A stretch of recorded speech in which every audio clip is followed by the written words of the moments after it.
Look, I used to have shoulder pain for many months. I think probably for like 3 or 4 years. Even when I wasn't lifting seriously, I had this constant shoulder pain, especially on my left shoulder, and I thought it was from doing bench press. And after I changed my routine for my push day, I think within 3 to 4 months I got rid of the shoulder pain. I have rid of the shoulder pain, and now I'm glad I don't have to be afraid of getting injured. And if you have a shoulder pain, but you want to progress on your pushing movements, then watch this video. I promise it will be very beneficial. What I want to cover here is how to properly warm up for the push day.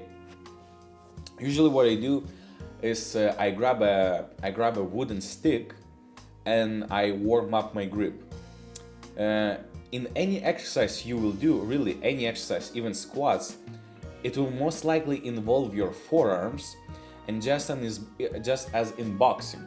In boxing, everyone tells you that the power of the punch comes from your legs, and I believe that the power in any lift comes from your forearms. So if you feel your forearms are weak, right, sometimes you're just in the gym, you just like try to shake off your forearms and you just feel weakness in them, right? You just feel weakness, you don't feel the muscles engaged, you don't feel them warm, and this is equivalent of a low muscle confidence. At least I call it like low muscle confidence, when you haven't started doing an exercise, but you just kind of feel like weak in these muscles which will work at the exercise, and you just know that you won't be able to lift as many reps as you have done previously. That's what I call low muscle confidence.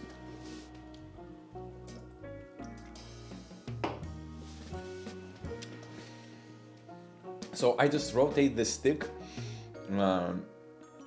like 15 times, and that per arm, and that's usually enough for me. Then I take the stick by the middle and rotate it with my whole arm to also warm up my shoulders and a little bit of my pecs. And then I take a medium to high resistance band. Really, don't take the lightest resistance band. Don't do this. Put it behind your back and warm up your chest. So kind of similar to doing flies here. Cross your hands further and focus on the squeeze. Usually 12 to 15 reps. Then immediately do the same thing but in reverse, where you squeeze your upper back and rear delts. Do around 8 to 10 reps. Take 30 seconds break and do it one more time. So I will do that like 2, maybe sometimes 3 sets, if I feel that I really need to warm up my shoulders. The thing here is, when you're doing any pressing movement, your rear delts and upper back will also have to be engaged. The reason for this is that for every pressing movement, you have to like rotate your shoulders back, right? You have to rotate your shoulder blades down so you actually engage your chest. If you will sit like a scrawny little kid, like a dog, like this, it will be very bad for you, because see, in this situation, my shoulders are in front of my chest. That means that my shoulders will overtake the chest. Like right here, I'm doing the movement and I don't feel my chest working at all. I don't feel my chest at all. It's all coming from shoulders. And when I rotate my shoulder blades back, right, now when I'm doing the movement, I feel my chest engaged. That's why you need to train your upper back and rear delts. That's why I warm up them on my push day. I think that's not understood by everyone. And optionally, I could also hang on the pull-up bar and do like, I don't know how it's even called. Like I will try to push. Like I will hang on the pull-up bar and I will try to push my shoulder blades to the floor like this. I'm not gonna do the full push-ups, although I could do some of the pull-ups, but I will just rotate my shoulder blades back and do like this for maybe 8 to 10 times. So they get the blood flow. And they will get more engaged. But you could just do pull-ups as well. Pull-ups will also do great. Then I will warm up my rotator cuffs. I think that's how they called. A lot of people, even trainers, do it incorrectly by using a dumbbell. We probably have seen it a lot of times, right? Someone will just sit down on the mat, put their knees, take a dumbbell and do like this. That's very bad, because you really get your rotator cuff engaged only in this position. Right here, your rotator cuff is not engaged at all. Only in here, so you don't get the constant tension. And the whole idea of warm-up is to get as much blood flow into the muscle as possible. That means it has to be in the constant tension. So like this doesn't work. If people also do like this with a dumbbell, that's also terrible. Like, come on! It's not that difficult. Just turn on at least half of your brain. Don't do a rotator cuff warm-up with a dumbbell like this, because you get no stability in the movement, and you get the tension on the rotator cuff only like in this position, around 70% of the movement. Here, your rotator cuff is not active.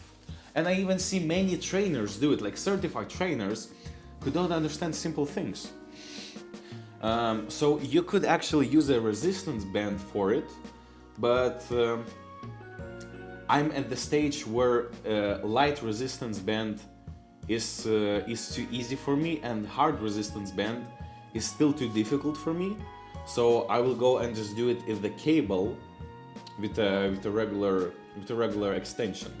So I'll do that to the side. I will do that at the upper part, and I will do two sets from each angle on each arm. So together it's like eight sets, but you can do it pretty quickly. And I try to do to failure or almost to failure. So here, honestly, the main part for the warm-up is done. If you want to be extra careful, sometimes I do this plate spinning thing where you have to rotate the plate around your head for 10 to 12 reps. Just please do it in a controlled, stable movement. Don't swing it like an idiot, because you need to have constant tension on your shoulders. Do you understand that? Constant tension on your shoulders. I showed this warm-up thing once for my father, and now he does it as his like main exercise, but he does it like completely wrong. So don't be that person. Now to the main exercise, I do my usual warm-up, and it works so great in here. So as always, I will start with 20 to 25% of my working weight for around 15 reps, right? Then immediately, without any rest, I will increase that to 50% of my working weight and do 8 to 10 reps.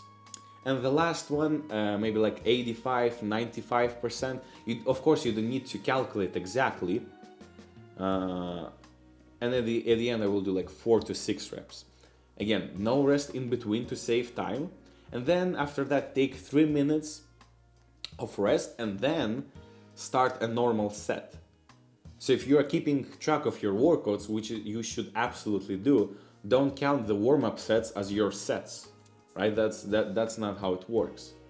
And because you are doing these warm-up sets, when you will do your first actual working set with the working weight, your chest muscles will be much more active, will be much more engaged, and you are much more likely to hit a PR.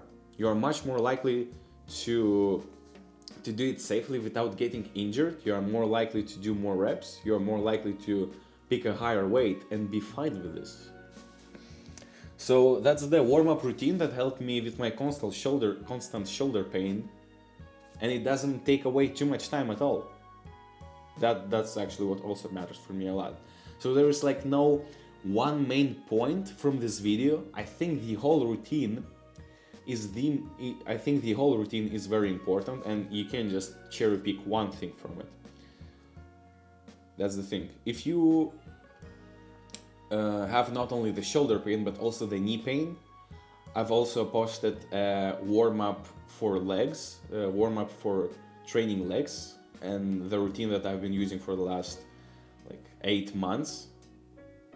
So if you have a knee pain, watch the video. Thank you.